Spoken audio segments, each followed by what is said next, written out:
പാണ്ഡവരുടെ ദൂതനായി ഹസ്തിനാപുരത്തിലെത്തിയ കൃഷ്ണൻ മടങ്ങവേ കർണനെ തന്റെ തേരിൽ വിളിച്ച് കയറ്റുന്നു. തുടർന്ന് ആളൊഴിഞ്ഞൊരു പ്രദേശത്ത് എത്തിയപ്പോൾ കൃഷ്ണൻ കർണനോട് കുന്തിമാതാവിന്റെ പുത്രനാകുന്നു കർണൻ എന്നുള്ള സത്യം പറയുന്നു.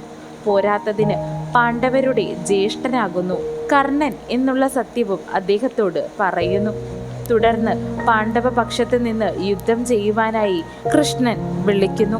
ഇവയെല്ലാം കേട്ടറിഞ്ഞ കർണൻ കൃഷ്ണനോട് പറയുന്നു, ഭവാൻ തീർച്ചയായും സൗഹൃദത്താലും സൗഖ്യത്താലും പ്രണയത്താലും എൻ്റെ നന്മയിലുള്ള താല്പര്യത്താലുമാണ് ഇപ്രകാരം പറഞ്ഞതെന്ന് ഞാൻ ധരിക്കുന്നു. ഇതൊക്കെ ഞാൻ ശരിക്കും അറിഞ്ഞുകൊണ്ട് തന്നെയാണ് പറയുന്നത്.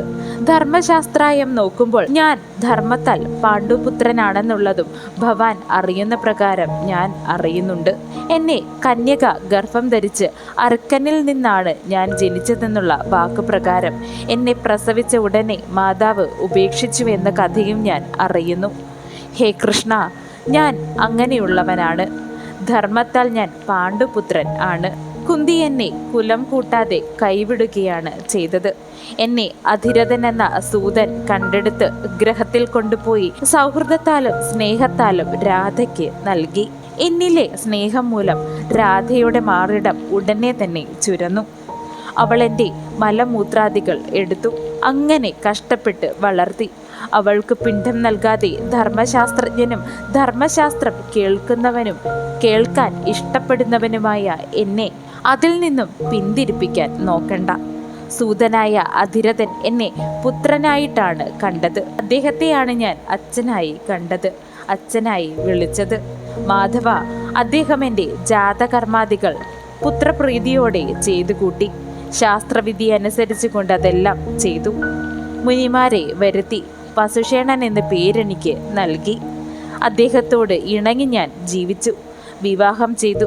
ഭാര്യയെ നേടി. എനിക്ക് പുത്രന്മാരും പൗത്രന്മാരും ഉണ്ടായി. അവരെന്നിൽ വിശ്വസിച്ചുകൊണ്ട് ജീവിക്കുന്നു. ഹേ ഹരേ, ഞാൻ ദുര്യോധനനെ ആശ്രയിച്ചു. ധൃതരാഷ്ട്രഗ്രഹത്തിൽ 13 സംവത്സരം നിഷ്കണ്ഠമായി രാജ്യം ഭുജിച്ചു. സൂതന്മാരോട് ചേർന്ന് കുലധർമ്മം അനുസരിച്ച് വിവാഹാദികൾ നടത്തി ജീവിച്ചു. ദുര്യോധനൻ എന്നെ അവലംബിച്ച് ശസ്ത്രസമുദ്രങ്ങൾ ചെയ്തു. അത് വെച്ച് ഞാൻ സർവസാചിയായ അർജുനനോട് എതിർക്കുവാൻ തന്നെയാണ് നിൽക്കുന്നത്. എതിരാളിയായി അവൻ എന്നെ വരിച്ചു. വധം, ബന്ധം, ഭയം, ലോഭം ഇവയാൽ ധീമാനായ ധാർതരാഷ്ട്രന് ഞാൻ നേരിടുകയാണ് ചെയ്യുന്നത്. സർവസാചിയായ അർജുനനോട് ഞാൻ യുദ്ധം ചെയ്യുന്നില്ലെങ്കിൽ ഹേ കൃഷ്ണ, എനിക്ക് അകീർത്തിയാണ് ഉണ്ടാകുവാൻ പോകുന്നത്. ആ കീർത്തി എനിക്കും പാർത്ഥനും ഒരുമിച്ചാണ് ഉണ്ടാകുവാൻ പോകുന്നതും. ഭവാന്റെ പാട്ടിലാണ് പാണ്ഡവന്മാർ. അതുകൊണ്ട് തന്നെ ഭവാൻ പറഞ്ഞാൽ അതുപോലെ തന്നെ അവർ ചെയ്യുമെന്ന് എനിക്കറിയാം. അതുകൊണ്ട് തന്നെ ഈ കാര്യം ഭവാൻ മറച്ചു വെക്കണം. ആരോടും പറയരുത്. അതാണ് നല്ലത്. ഞാൻ വിചാരിച്ചിട്ട് കുന്തിദേവിയുടെ പ്രഥമ പുത്രനാണ് ഞാനെന്നുള്ളത് യുധിഷ്ഠിരൻ അറിയരുത്. ആരും തന്നെ അറിയരുത്. അറിഞ്ഞു കഴിഞ്ഞാൽ ജിതേന്ദ്രിയനായ ആ ധർമ്മരാജാവ് രാജ്യം എനിക്ക് നൽകും. മഹത്തായ ഈ രാജ്യം പിന്നെ എനിക്ക് കിട്ടിയാൽ ഞാനത് ദുര്യോധനന് നൽകും. ധർമാത്മാവായ യുധിഷ്ഠിരൻ എല്ലാ കാലത്തും രാജാവായി തന്നെ ഭവിക്കട്ടെ. ഏതൊരു രാജാവാണ് ഋഷികേശൻ നേതാവാകുന്നുവോ, പാർത്ഥൻ യോദ്ധാവാകുന്നുവോ, ഭീമസേനൻ രഥിയാകുന്നുവോ, അങ്ങനെയുള്ളപ്പോൾ രാഷ്ട്രവും ഭൂമിയുമൊക്കെ ആ രാജാവിന് ഉള്ളതാണ്. സഹദേവനും നകുലനും ദ്രൗപദേയന്മാരും ദൃഷ്ടദ്യുമ്നനും സാത്യകിയും യുദ്ധാമന്യുവും പാർഷദനും ആർക്ക് സഹായിയായാണോ നിൽക്കുന്നത് ആ രാജാവിനുള്ളതാണ് രാഷ്ട്രവും ഭൂമിയും എല്ലാം. രഥികളായ യുദ്ധാമന്യുവും ഉത്തമോജസും പാർഷദനായ സത്യധർമ്മനും ചേകീതാനനും ശിഖണ്ഡിയും ഇന്ദ്രഗോപന്മാരായ കേകേയ ഭ്രാതാക്കളും ഇന്ദ്രായുധാവനും ഭീമസേനന്റെ അമ്മാവനുമായ കുന്തിഭോജനും സേനജിത്തും ശംഖനും ഇങ്ങനെ വളരെയധികം ക്ഷത്രിയന്മാരായ പ്രഭുക്കന്മാരെ വിളിച്ചു വരുത്തിയിട്ടുണ്ടല്ലോ.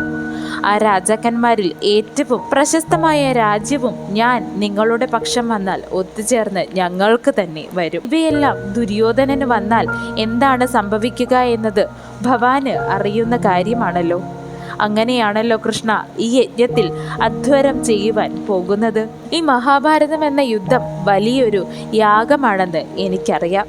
യോദ്ധാവ് ഭീവത്സു ആകുന്നു, അതായത് അർജുനൻ ആകുന്നു. കപികേതൻ അതിന് സന്നദ്ധനായി തന്നെ നിൽക്കുന്നു. ശ്രൂക്ക് ഗാണ്ഡീവം ആകുന്നു. അജ്യം പൂമാന്മാരുടെ വിജയമാകുന്നു. സവ്യസാചിയായ അർജുനൻ പ്രയുക്തമായ ഐന്ദ്രം, പാശുപതം, തൂണാകർണം എന്നീ മന്ത്രങ്ങളായി ഭവിക്കും. അച്ഛനെ പിന്തുടർന്നവനും വിക്രമത്തിൽ അച്ഛനെ അതിശയിക്കുന്നവനുമാകുന്നു സൗഭദ്രനായ അഭിമന്യു. ആനപ്പട മുടിച്ച് ആർക്കുന്ന മഹാബലനായ ഭീമൻ അവന്റെ ശക്തിയാൽ ആറാടും. ധർമ്മശീലനായ യുധിഷ്ഠിരൻ ഇതിൽ എന്നും ജപഹോമങ്ങളോടുകൂടിയ ബ്രാഹ്മണനായി സ്ഥിതി ചെയ്യും. ശംഖനാദങ്ങൾ മുഴക്കുവാനായി, സിംഹനാദങ്ങൾ മുഴക്കുവാനായി മാതൃപുത്രന്മാർ നിൽക്കുന്നു. കർണി, നാളീരം, നരാജം, വത്സദന്തം ഇവ തവിയാകും. തോമരം സോമപാത്രം ആകും. ധനുസുകൾ പവിത്രങ്ങളാകും. ആ യജ്ഞത്തിൽ ഹേ കൃഷ്ണ രക്തം ഹവിസായും ഭവിക്കും. വേല്, ഗദ ഇവ ദ്രോണശിഷ്യന്മാരും കൃപശിഷ്യന്മാരും സദസ്യരായി മാറും. ഗാണ്ഡീവിയും ദ്രോണ ദ്രൗണികളും മറ്റ് രഥികളും പ്രയോഗിക്കുന്ന ബാണങ്ങൾ പരിസ്തോമങ്ങൾ ആകും. ഇവിടെ ധാർതരാഷ്ട്രനാണ് ദീക്ഷിതൻ. ആ രണഭൂമിയിൽ അവന്റെ ഭാര്യയാകുന്നത് സൈന്യം ആകുന്നു. ഈ മഹാഭാരതം എന്ന യജ്ഞം നടക്കുവാൻ പോകുന്നു. ഈ മഹാഭാരതം എന്നത് ധർമ്മയുദ്ധമാകുന്നു എന്നുള്ള സത്യം എനിക്ക് അറിയുവാൻ കഴിയുന്നു കൃഷ്ണ. പാണ്ഡവന്മാരോട് കടുത്ത വാക്കുകൾ പറഞ്ഞ് അത് ധാർതരാഷ്ട്ര സേവയ്ക്ക് വേണ്ടി ഞാൻ ദുര്യോധനന് വിധേയൻ ആയതുകൊണ്ടാകുന്നു. അവരോട് ഞാൻ കടുത്ത വാക്കുകൾ പറഞ്ഞത് ധാർതരാഷ്ട്രന്റെ സേവയ്ക്ക് വേണ്ടി ആകുന്നു. അതോർക്കുമ്പോൾ ഇന്നും എൻ്റെ മനസ്സ് തപിക്കുന്നു. ആ സഭയിൽ വെച്ച് പാഞ്ചാലിയെ ഞാൻ അപമാനിച്ചതും ധാർതരാഷ്ട്രന്റെ സേവയ്ക്ക് വേണ്ടി ആകുന്നു.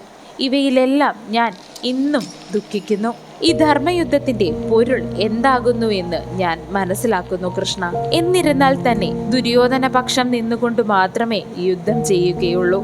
തന്റെ ജന്മത്തിന്റെ യാഥാർത്ഥ്യവും മനസ്സിലാക്കിയിട്ട് അദ്ദേഹം പറയുന്നുവെന്ന് മഹാഭാരതം ഉദ്വേഗപർവം പറയുന്നു.